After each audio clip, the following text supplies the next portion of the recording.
A wonderful application of Newton's laws of motion is the pulley. The pulley changes the direction of the effort, and sometimes it even reduces the effort required to lift a body up. How do pulleys work? What forces act when a pulley works? We are going to learn about all this and more in this chapter called The Applications of Newton's Laws of Motion. Let's proceed. So first of all, what on earth is a pulley? A pulley is just a wheel over which a string can move. Something like this. So as you can see, there's a wheel here and the string is sliding over the wheel, isn't it?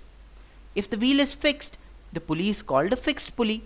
If the wheel is moving, then the pulley is a movable pulley. In this case, as you can see, the pulley is a fixed pulley because the wheel is fixed to this particular support from the roof, isn't it? Now what's the advantage of using a pulley? A pulley can be used to lift weights easily. This means that less effort is required to lift weights using a pulley. Let's see how. Take a look at this pulley here. This pulley is a fixed pulley and it has a mass M hanging from the string on the left.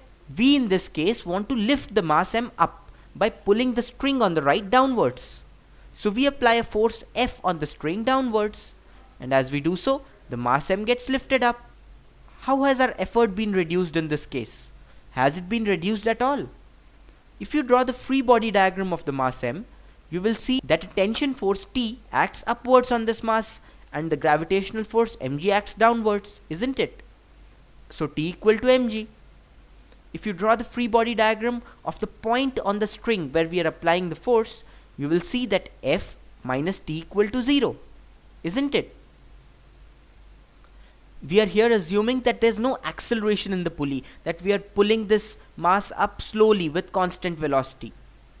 So here F minus T is 0 because again there is no acceleration, we are just pulling the string with constant velocity downwards. So F equal to T and T equal to mg, isn't it? So F equal to mg. So the net force we have applied in pulling this mass upwards is mg. However, the actual force we would have had to apply in pulling the mass upwards if we did not use a pulley would also have been mg, isn't it? When you pull a mass upwards, the force mg acts downwards and you apply force F upwards. So to pull the mass up with constant velocity or zero acceleration, you simply have to apply a force F equal to mg. So you can see that in this case, the pulley has not reduced the effort. The effort using the pulley was also mg and the effort without the pulley is also mg. But in this case, the pulley has helped us change the direction in which the effort is applied. In this case, we are applying the effort downwards, and applying effort downwards is easier than applying the effort upwards. This is because when we apply any effort downwards, we can put our weight on the string. We can use our weight and we can hold on to the string and pull it down easily. Applying a downward effort is quite easy compared to applying an upward effort. So in this case, the pulley changes the direction in which the effort should be applied, and that is how it makes lifting the mass M easier. Take a look at this pulley here, however. This one. In this case, the mass M is hanging from the wheel like this. This pulley is a movable pulley because the wheel is not fixed, isn't it? In this case, the right string is fixed and we will pull up from the left string like this. When we do that, the mass M rises up like this, isn't it? In this case, if you observe carefully and draw the free body diagram of the string, you will see that F is again equal to T. If you draw the free body diagram of the mass M, you will again see that in this case 2T is equal to mg. Why did I say 2T? You see, tension T is there in this part of the string on the left and tension T is there in this part of the string on the right.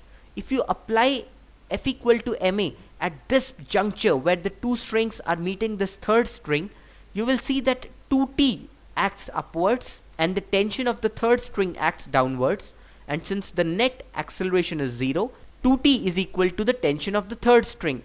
So basically the tension here, the tension in the string that's holding the mass M up is 2T because of the two strings which are held on to this third string. Understood? 2T, the tension because of this string and this string, is equal to T1, the tension because of the third string, which is 2T. If you apply the free body diagram for the mass M, the net tension force upwards is 2T and the net gravitational force downwards is mg. So 2t equal to mg. When you solve these two equations, you get F equal to mg by 2.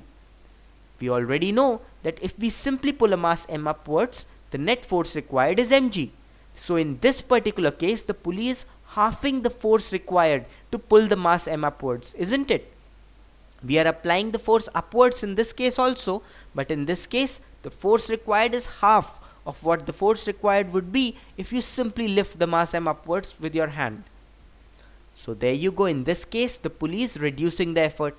So pulleys either reduce the effort required to pull a mass m up, or they change the direction of the effort, or they do both. You can attach the fixed pulley in the earlier case to this pulley, and if you use both pulleys at once, the effort will also be downwards and the effort will be halved also.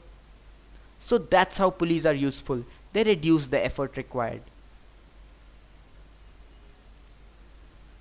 Here are some special points to keep in mind when solving problems related to pulleys and understanding pulleys better. The first point is that in our discussion of pulleys, we will assume that pulleys and threads are ideal. What does that mean? That means that the length of the thread is constant in this case. Understood? This means that you cannot stretch the thread. If you are pulling a mass m up, and if you are pulling the thread down from the other side of the pulley, the thread won't get stretched, it won't get compressed, its length will be the same. So that is what we mean by an ideal thread. We will also assume that the pulley in this case is massless. It does not have any mass of its own. In fact, a lot of things change when pulleys start having masses. We will learn about pulleys with mass